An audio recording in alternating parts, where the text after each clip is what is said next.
in our state last night because the wind was howling. More than 75,000 Maine Power customers woke up in the dark, and it was cold this morning because of those powerful winds and some severe rain that happened overnight. Many schools were delayed as a result of the downed trees and power lines. Here are some shots from North Yarmouth earlier today. As you can see, the wind certainly did some damage to the area.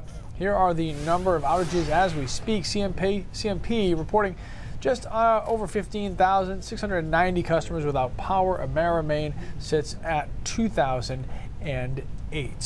Central Maine Power, meanwhile, has filed its response to an order by the Maine Public Utilities Commission that was issued in July, a part of its ongoing investigations. The PUC is looking into the power company's return on equity and customer service practices. In the documents filed yesterday, CMP proposes a plan it says will help stabilize customer rates. The plan is said to utilize savings from the Tax Cuts and Jobs Act of 2017. According to CMP, the distribution rates were reset last in 2014. Regarding its customer communications, CMP says in the filing it has not attempted to, quote, proactively address any matters that are subject to the pending audit or summary investigation, but will address the issue if it's later introduced into this proceeding. And tomorrow on News Center Now, we'll hear the story of a family who fears their power will be shut off after they fell behind when their usage rates spiked last winter. And we're going to expect to hear more from a Central Maine Power representative.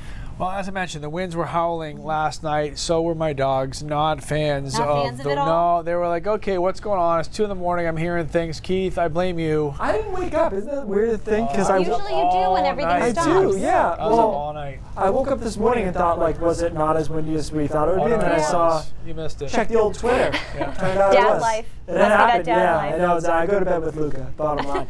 The 56 in Winter Harbor was the wind gust there. 56 in Frenchville as well. But Portland came in at 47 miles an hour for the gusts there, and 43 in Lewiston. So some pretty high numbers. They're still gusty, but that was the worst of it early this morning. Wind gusts now 15 to 25 miles an hour, with Caribou still at 25 in Holton as well. It'll actually stay breezy tonight and in through the day tomorrow, but my bigger concern is another wind event coming our way on Thursday. So here's a look at the visible satellite, nice and clean out there. It'll be clear through the first half of tonight, then clouds start rolling in later this evening. Tomorrow is just a so-so day. It's breezy, there's partly cloudy conditions, a couple of sprinkles out there with temperatures in the upper 40s and low 50s, and some of those sprinkles will convert over to snow showers later in the afternoon tomorrow in through tomorrow night. Now another front comes through as we head into Thursday morning, and that's when the winds kick up once again, and they will be on the strong side. Guys, future wind gusts here over 40 miles an hour up to 50 miles an hour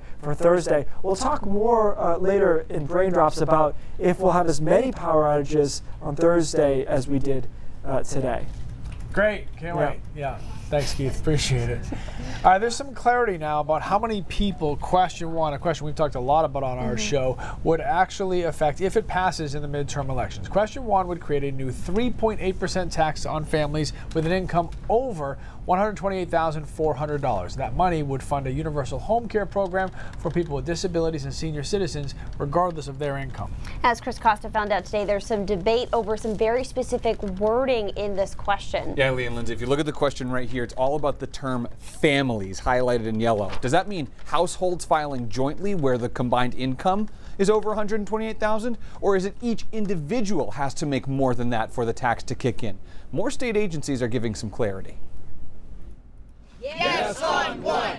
Yes on 1! At a small protest, seniors fighting for universal home care. Most people would like to be able to stay in their homes, especially in rural environments. We live 20 miles from the closest hospital. Whose care? Our care! Sidney Pugh lives in Andover and believes question 1 will prevent him from having to go to a nursing home. I think yes on 1 is something that could help support rural Mainers staying in their homes.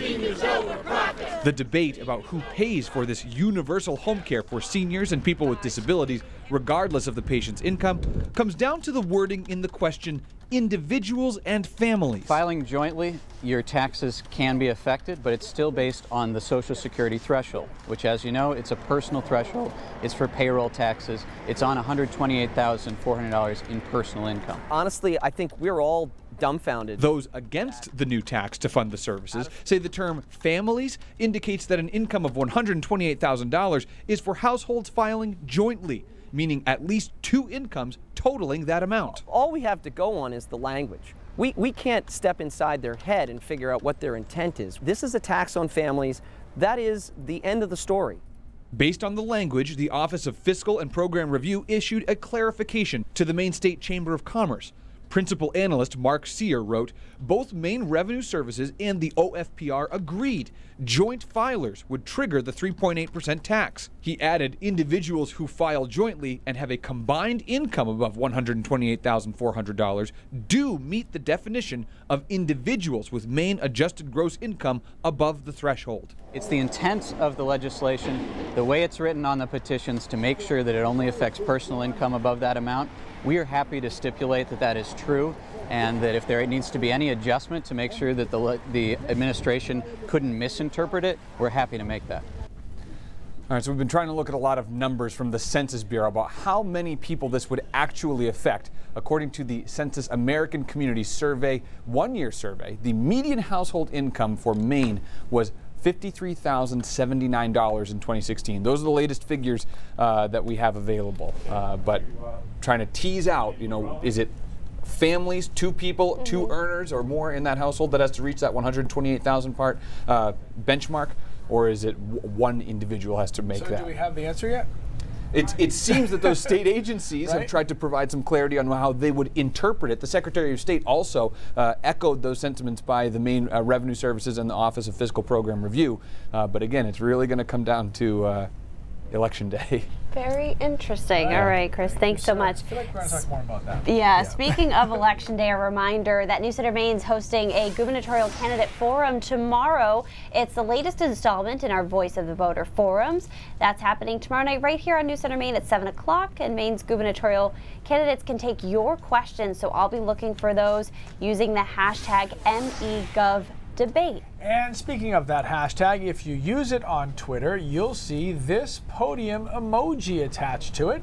Be sure to send some questions before Wednesday at 7 so we can have a good list to choose from to ask the candidates. Newly released, easy for me to say, body camera video shows a Good Samaritan performing life-saving CPR on a squirrel? Oh. Check it out. It happened earlier this month in Brooklyn Park, Minnesota. You can see the officers approaching the man as he's trying to help out the little guy. Oh, the Good Samaritan says he doesn't think he actually hit the squirrel, just maybe scared it. He then gives it a few more chest compressions before flipping it over onto its little belly. Moments later, the squirrel gets onto its feet and takes off. The officers give the Good Samaritan a high five as they watch the rodent run off into the distance. Bye-bye, little guy. All right, Southern California known for a lot of things. Giant pigs, probably not one of them, at least not literal ones. When this one got loose, though, and started tromping through San Bernardino, deputies there came up with a rather interesting way to try to wrangle the big hog. They used Doritos out of one of the sheriff's deputies' lunch boxes to lure the pig home. And the plan worked eventually. The hog, the size of a miniature horse, was back home in its pen. For an animal that famously lives in mud and traditionally eats something called slop, this particular swine has remarkably refined taste. That would get me to show up and walk right towards that officer as well. Especially if it's Cool Ranch, I'm coming. So, all right. Duly noted. All right, coming up, we're checking in on the Red Sox-Astros game that's happening right now. And a unique way to treat ALS might be going away in Maine. We meet a married couple who's trying to keep that method very much alive.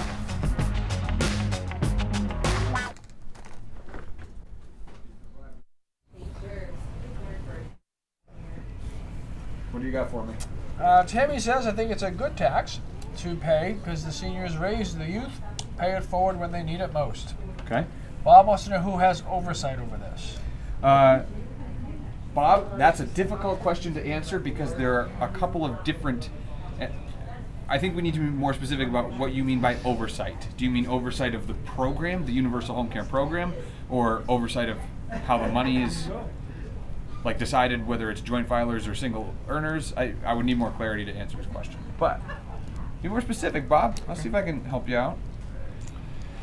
You answered Bob's question? Yeah, I tried. Zach says no on one. You guys are all Okay, saying so no on I hate to ask the same question twice, and Sure. and if I'm not trying to put you on the spot. No. But it's a really important answer. Is it one person's income, or is it your The household. two people's? Is it the household's income? Because that really matters with the way people are going to vote. I think Right. way more people would be affected if it was If we combined. knew a definite answer to what it actually means, I think that Right. would help people decide what they're going to vote. And for the people who are maybe a little bit lost, I'm going to oversimplify this.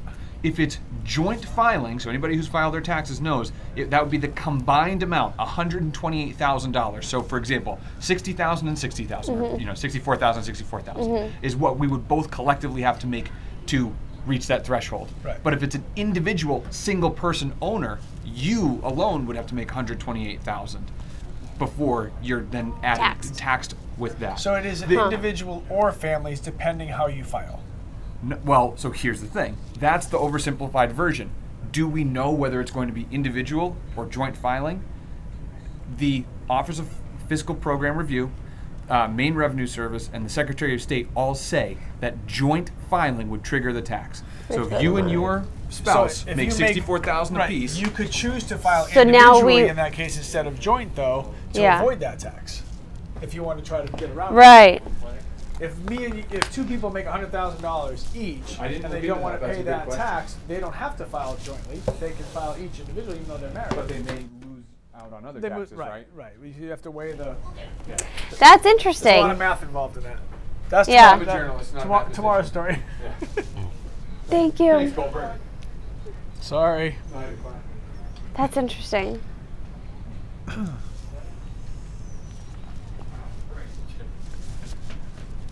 There's a clinic in Maine that makes a patient's battle with ALS a little bit easier by organizing their appointments, all from different doctors, into one session. A lack of funding might force that program to close. News Center Maine's Clay Gordon has the story behind one couple rallying to raise money for it while also fighting that debilitating disease. For 55 years, Fred and Sally Hersom at each other's side. We danced. We were big dancers. We went all over the world and danced. They have 2 sons and 4 grandchildren. First thing she did was she lost her sense of smell. Their lives are slowly changing every day. Everybody wanted her to change all the kids' diapers. 11 months ago, she was diagnosed with ALS, or Lou Gehrig's disease. You live through it is what you do. It's not a nice disease. It destroys your body. Every single day, a little bit of the body goes.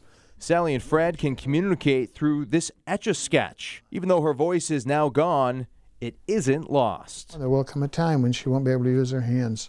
She'll do it with her eyes. 3 months after her diagnosis, she went through voice banking and is waiting on a new computer.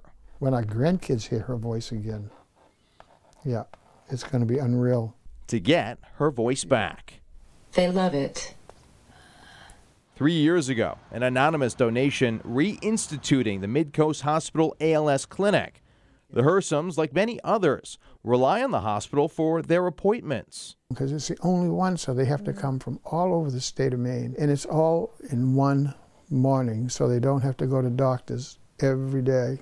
The clinic faces closure again. The Hersoms are organizing a night to shine for the clinic and supporting others suffering from ALS. I still have her. Doesn't affect her mind. Her mind is fine. And we have fun. We laugh. I love you, Fred. In Bath, Clay Gordon, News Center, Maine. Well, to donate to the Midcoast ALS Clinic or to attend that event, visit our website or mobile app. Coming up, you're excited about this one. Well, a little bit. We're going to check in with the Red Sox game against the Astros, which is just underway. And I'm equally excited about Keith. Now, that might not be true. But anyway, Keith is coming back. Oh, there it is. Copyright. All I do is win-win third place. We'll be right back. 6 seconds, Lee. 6 seconds. Wait, Liam, is it Ebicar's last day? Yeah. I didn't know that. Oh. Going down to Florida. No kidding. Working for public radio down there. Oh. I don't know if it's NPR or what. No kidding. Hey, Coco. Chris Costa, another question. Here I go. What happens if not enough money is raised to pay for all of the people that are in need and qualify for it? Say that again. If everybody qualifies regardless of income for this, what if not enough money is raised? What if there aren't enough people to tax? Yeah, what if the taxes, yeah. If there's not a big enough tax base? Yeah, who's going to cover the shortfall? Well, I mean, I imagine that you only get limited care then. It's given to everybody regardless of their income. Right. So if you only draw, a certain amount of money from a very small tax base, the 3.8% tax is anything over $128,400 that you make. Right. So if we don't have that many people who are making $1 million, you know what I mean? Where that, Hey, that money Isaac, did actually you get the pays off. pronunciation for the reporter? Then I just think it's going to mean small, very minimal care for everybody. That's all. Yeah. So you have 500,000 people who need it, but you've only got $5 million, Sure. in it, then everybody's getting $1,000. Kind of. Yeah. That's my that's the understanding simple of it. That's my understanding. Okay. Hopefully somebody can correct me if I'm wrong. 1 minute. Clay, good story. Were you playing tennis? Barely made it. Mark said, what an awful story. My mother-in-law also had ALS, really tough one on the family. Sorry, Mark. Do you have any white paper? Yes. Did you bring up David's comment for Coco? David says, one of the bigger professions I can see affected would be doctors, so I can see them opting to go to states with more favorable tax rates. And that is part of this conversation. Jeff, thank you. Yes. I thought we would forget about this. We didn't. I'm going to be ad-libbing a little bit. Okay. David said doctors would be affected because of their high income. Yeah. And maybe would opt to go to states with more favorable tax rates. Yeah, so professions that pay that as an individual, that type of salary. Certainly possible. Melissa Correa? Yes. Game 3 of the Red Sox and Astros has just gotten underway in Houston. And the Red Sox first 3 batters of the game all reached base, and the Red Sox already have a 1-0 lead in the top of the first. This is Game 3 of the ALCS. They are tied up at 1 game apiece. We're going to check in live now with Melissa Correa from our sister station at KHOU. Hey, Melissa, what's going on? Hey there, guys. Listen, I was ready for a Red Sox zinger, but you didn't have it in ya. What we do have, though, today is David. I swear I tried looking for a Red Sox fan, but we've got World Series winner here. Why is it important for you to rep the trophy today? Because we're after another one, and when it comes to the Red Sox, the Astros are never going to settle for second place. We're going to do damage today, and Boston's going down. Listen, though, full disclosure, this ALCS series is tied 1-1. We're going into Game 3. If you follow the Astros, Jose Altuve has a sore knee. He's on the DH list. However, Dallas Keuchel is pitching. He's on the mound today. Is it anyone's game? Maybe, but last time the Astros faced Uvalde, they did go back to back to back. He should be scared. Just saying. We're going to walk in. The game has started. The first pitch was at 4:09 p.m. Listen, it's a little overcast. It's a little cool. Red Sox fans may be willing to work with the weather, but Lee and Lindsay, what do you all think about tonight's matchup? Melissa, first of all, I want you to get David an 800 number so he can get some help, because he's clearly a little confused about who's going to win this. So, David walked away. Well, that's not a bad thing. That's not a bad thing. Thank you very much, Melissa. We appreciate it. All right, before... Bye, Melissa. By the way, it's 2-0 Red Sox now. Oh. For those of you scoring at home. Got a little bit Which would delayed. be You me. can't really But be it's, respond. 2-0 Red Sox. The first 1, 2, 3, 4 batters have all reached safely. So There you go. Very good. Okay, did you guys see this, though? Before we get to weather, you got to see this weather shot that we have here. Oh, that's cool. What are we looking at here? I saw it and I thought, this is just like mesmerizing. This is out of Holton, the Shire Towners. Oops, hold on. All right, hold on. Isaac's telling me it's not. Okay, this is out of Holton. Oh, okay. Where the Shire Towners live. I was going to say, that's a part of Holton I've never seen before. Snow. There's some snow. Yeah, it has, what? they got a few little dustings out. And snowing sideways. The ski areas were quick to tweet that out, get the hype train going. Jeff, how did you ski today? No. All right, well, then it's not skiing. If Jeff See- isn't skiing, it's not We'll see skiing him on Tote season Road yet. there in January. Yeah. And but, Jess Conley showed up today, so there's not enough snow out there yet. So that's how you know when there's enough snow. Yeah, that's true. Jeff Jess he used to be a Misery Whip kind of guy. Now he's more of a Tote Road kind of guy. That's where he's at. Hey, really windy today. That's why the snow looked like it was going sideways, right? Because the wind speeds up that way. We're in the mid-50s for miles an hour earlier today, 53 in Greenville and 47 miles an hour in Portland. Still on the low end for power outages, but as we know, we got about 75,000 of them from that wind speed. Wind speeds right now 15 to 25 miles an hour in most spots, so noticeably breezy still, and that'll be the case overnight tonight and through the day tomorrow. But as far as damaging wind gusts, they're done at least until Thursday, when we do have another chance of some strong winds. Satellite looking pretty clean, so we're going to cool down pretty quickly here tonight where it's not cloudy, but some more clouds will come in through the middle of the night and start to stabilize that temperature trend. Right now we're in the 50s along the coastline, but 30s already in the mountains. And I said last week that we'll have a chance pretty much any day this week in the mountains to see snowflakes based on the timing. So if it's overnight through early morning, it's going to be cold enough to snow, which is not unheard of for this time of the year, and especially in the higher terrain, and that will be the case for the rest of the week as well. So hour by hour forecast, clouds increase a little bit tonight. We go partly cloudy, and tomorrow's a partly cloudy day with a couple of sprinkles around. And again, there'll be some mixing with some snow showers. In between, there's some periods of sunshine. So just kind of a so-so day overall, kind of hard to sell. Partly cloudy, a couple of those showers around. And then Thursday is another bright day, but as that front comes through again, we get strong northwest winds. And man, is it chilly on Thursday. Look at Thursday morning, and then even in the middle of the day, we're only in the low 40s.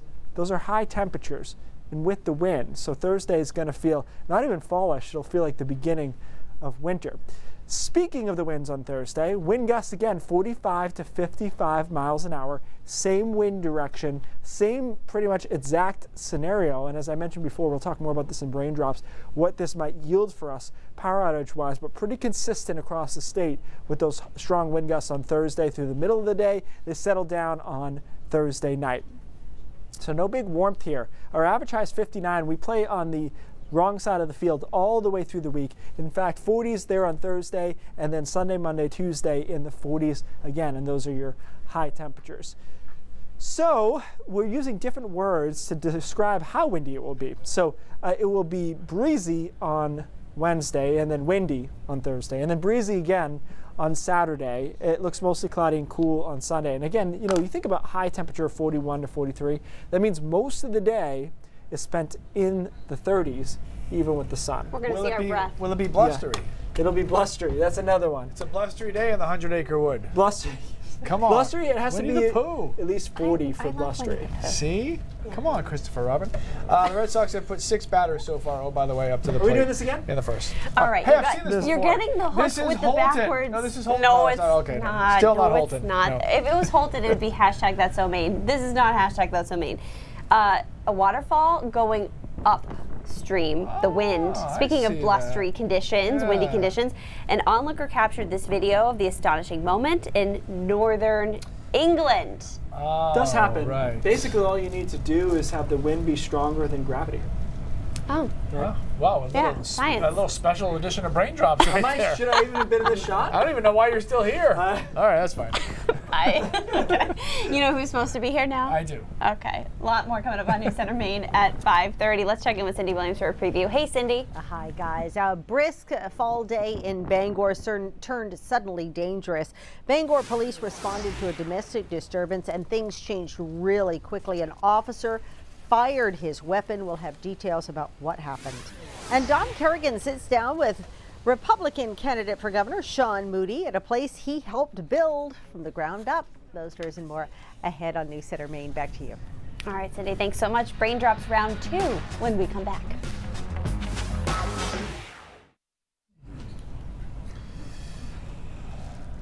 Two nothing, good guys. Bottom of the first. All right, so help me out. I do love the sports, but what does this mean if they win today? Does this mean anything? No. It means they lead in the series. It means they lead the series. It's 1-1, so Okay. that would make it 2-1. Okay. You have to get to 4. Oh, 4-game series? First, no, best of 7. Best of 7. First team to 4 wins. So this would just make it 2-1. Gotcha. But it's only the first inning. Okay. And if you follow the Red Sox at all, you know that pitching, not really the best part of their team. So this could end up being like 15-14 before it's all over. So. Okay. But I'd rather be up 2-0 than not. So Okay. It's a good start. It's a good start.